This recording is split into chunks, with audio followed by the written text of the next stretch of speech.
Terpujilah Kristus.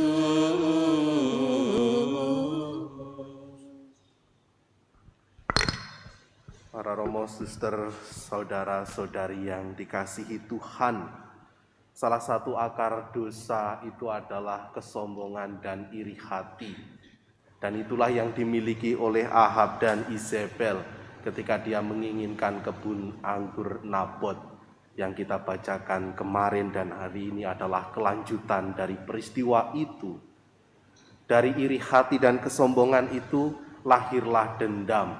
Karena mungkin sakit hati dengan perkataan Nabot, akhirnya Izebel merencanakan fitnah yang berujung kematian bagi Nabot. Orang yang menyimpan dendam, orang yang iri hati sangat sulit untuk mengasihi sesamanya, apalagi orang-orang yang telah melukai perasaannya. Padahal Yesus dalam bacaan Injil hari ini mengajak kita untuk mengasihi siapapun, terlebih juga orang-orang yang menyakiti dan melukai hati kita.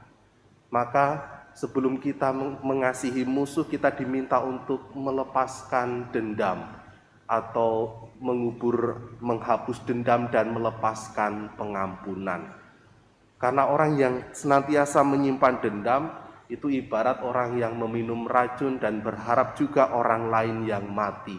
Padahal dirinya yang digerogoti oleh dendam itu sehingga melahirkan dosa-dosa yang lain seperti yang diperbuat oleh Izebel dan Ahab.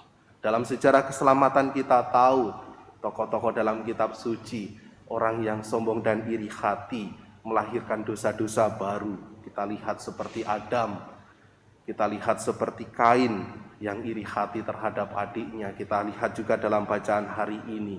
Dan peristiwa Yesus disalib itu juga tidak lepas karena kesombongan dan iri hati orang-orang yang melihat Yesus. Karena itu mari kita melepaskan pengampunan. Dari melepaskan pengampunan itu maka kita bisa belajar untuk mengasihi sesama kita. Pertama-tama bukan karena orang yang bersalah atau orang yang melukai itu pantas untuk mendapatkan pengampunan, tetapi terlebih karena kita pantas untuk hidup damai. Dengan melepaskan pengampunan maka hidup kita menjadi damai. Kita menjadi bebas untuk mengekspresikan iman kita sehingga kita tidak terkungkung oleh dosa-dosa yang menyebabkan kita jauh dari Allah kita sendiri. Semoga kita dimampukan untuk mengasihi sesama pun ketika mereka melukai hati kita dengan melepaskan pengampunan. Tuhan memberkati kita sekarang dan selama-lamanya. Amin.